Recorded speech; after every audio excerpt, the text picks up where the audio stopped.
Okay, everybody, it is Scruffy. It is Sunday, March 24th, 2024.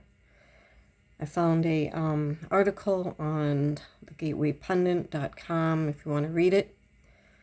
Talks about in the state of Oregon, what they're doing there, putting restrictions and really giving farmers and small farmers and homesteaders a hard time. I have a sister out that way that has a few chickens. I want to talk to her about this, but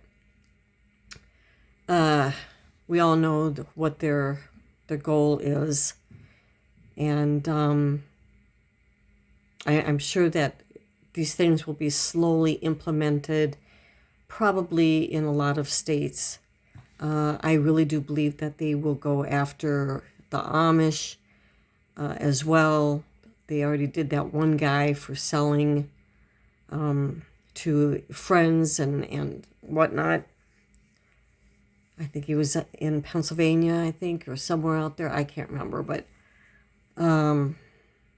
anyways, this is what it says. Liberal state declares war on small farmers and homesteaders. War on food is spreading in U.S. through land use restrictions, geoengineering, and waves of propaganda.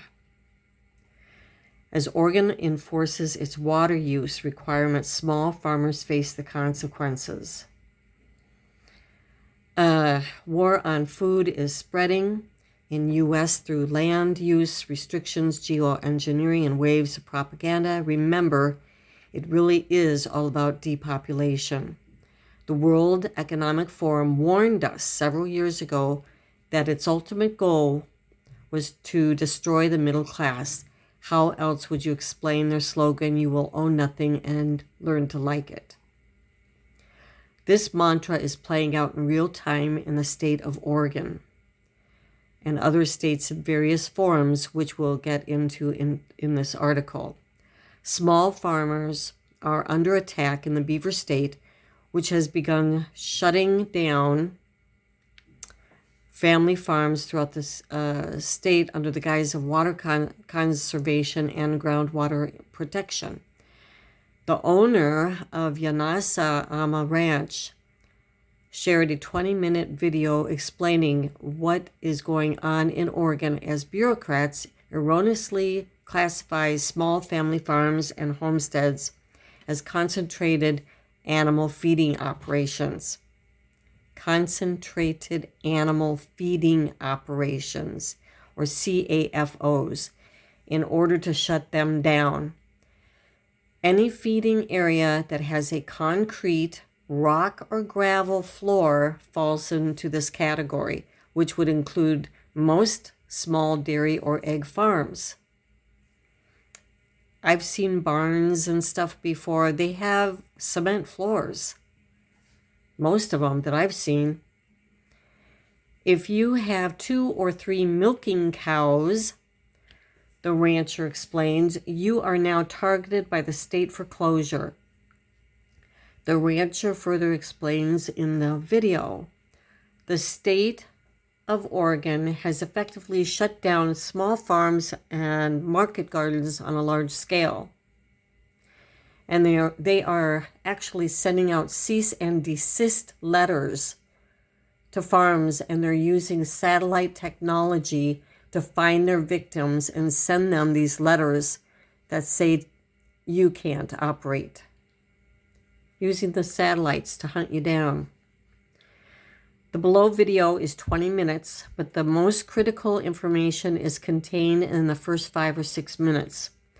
Note that he says most of these anti-farming, anti-private property laws start in places like Washington and Oregon, but end up spreading to other states over time.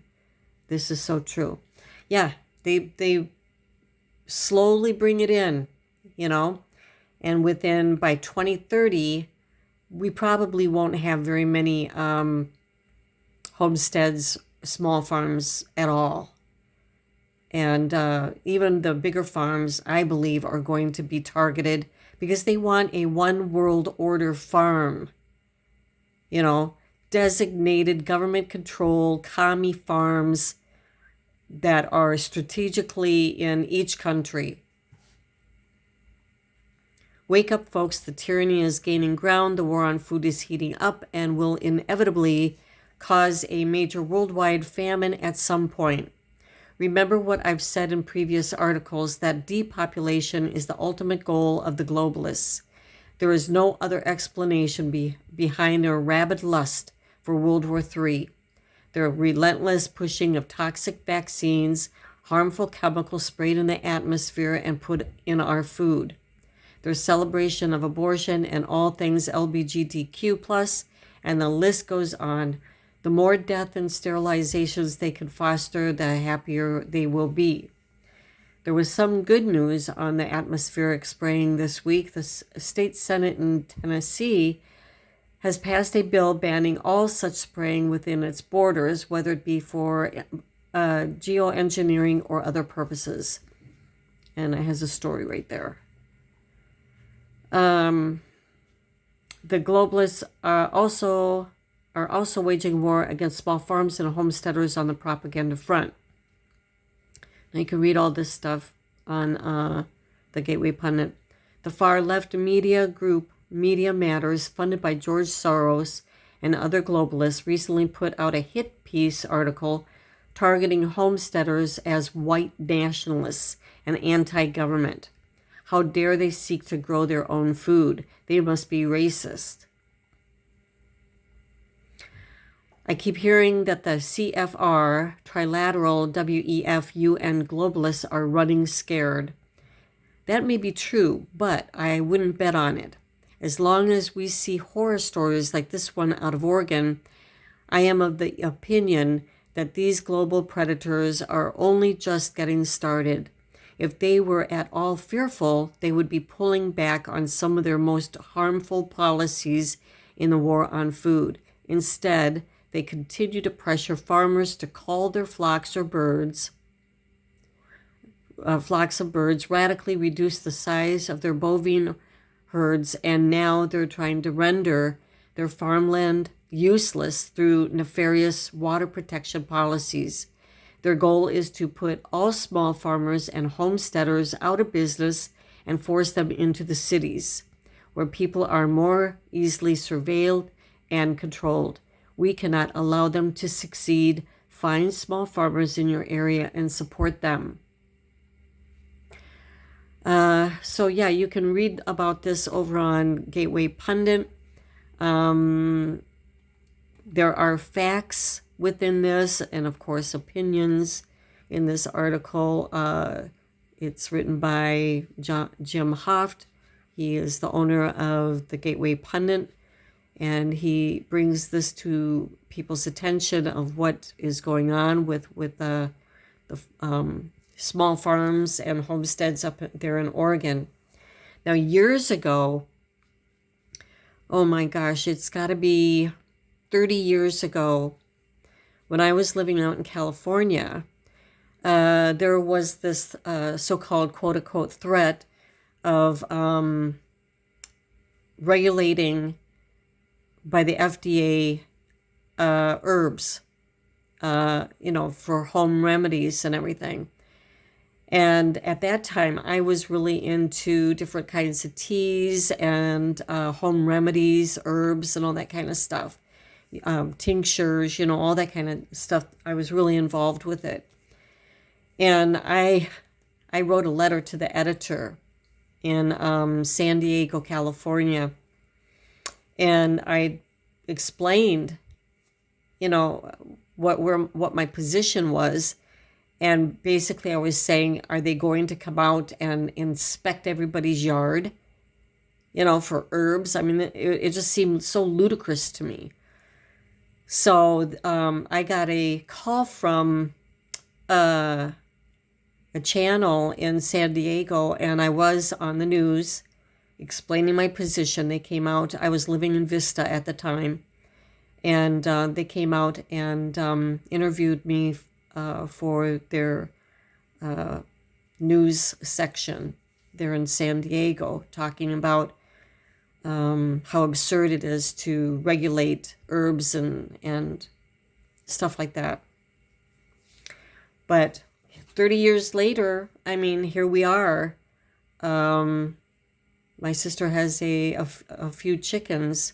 From what I understand, in the last couple of years, the government and in some states or one state or whatever has been trying to get everybody to register their chickens.